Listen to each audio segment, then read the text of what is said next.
henda yanduna ukadiwa ndi duka ndisuhana ndi mwana ndi maungu ndi chikhola zari la muslora ndi msumbuluwo bakadiwa bofara zobudi nga manda ndi bafuna zone mapungo vadozora adzura odara sana musiro swika hapa ndo swika ngapungo Kelly Gomba Komba Rita D vadomdiva unadiwa mapungo ni lunji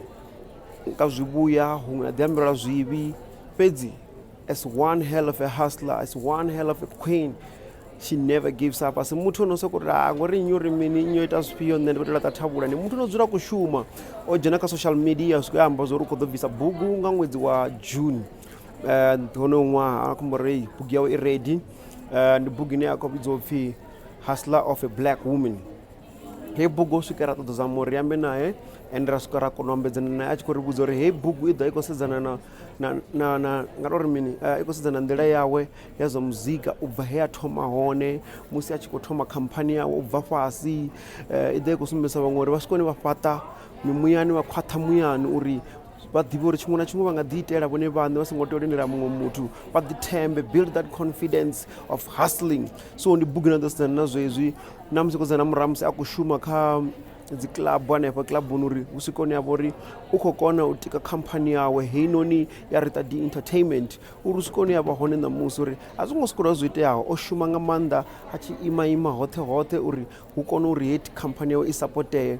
achikhwamba zori zasedzana mapungo musi obhekwa mutani wavhuḓi nga manda mutani wavo takaliwa fhedzi yasvika yavo uri vabebi vavo vakufhambana vakodivorca asvika yaruzana miyawe ari the only thing that saved her was music ndiri ndiyo chishi chamutika and then he buku dosedzana nasu futhi zvinonga ndakanozvipesani dosedzana nanga ndila ine vathu vavafumakadzi vafarisa zvone kha industry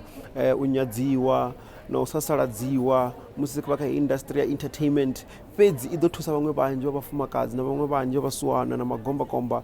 vane vavori vasadhithembi vutshiloni havo idosvikoni yavatutuwedza uri muthu ndiyaima and then ndisingotenda uri vathu vangwise ngori if ndatendela mumwe na mumwe amba uri you're not good, you're good for nothing. So asikhwamba zori ndatendela zwino ndadivhidza zwezwoi ivangodivhidza zori obvious there's nothing I can do unless you dependa kha vamwe vathu. So ndi bugu ine Rita D akhodoireleasa hanefha nga mwedzi wa June nne ndikadiva ndiduka ndisuhana ndi mwana ndi wa mahunguni zwone ngatamba zwone nderi let's go and support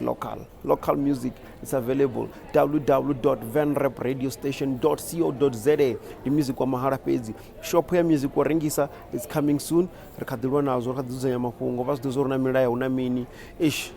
wamba ndopfanungo pedzi ne amara here ndivafuna zone.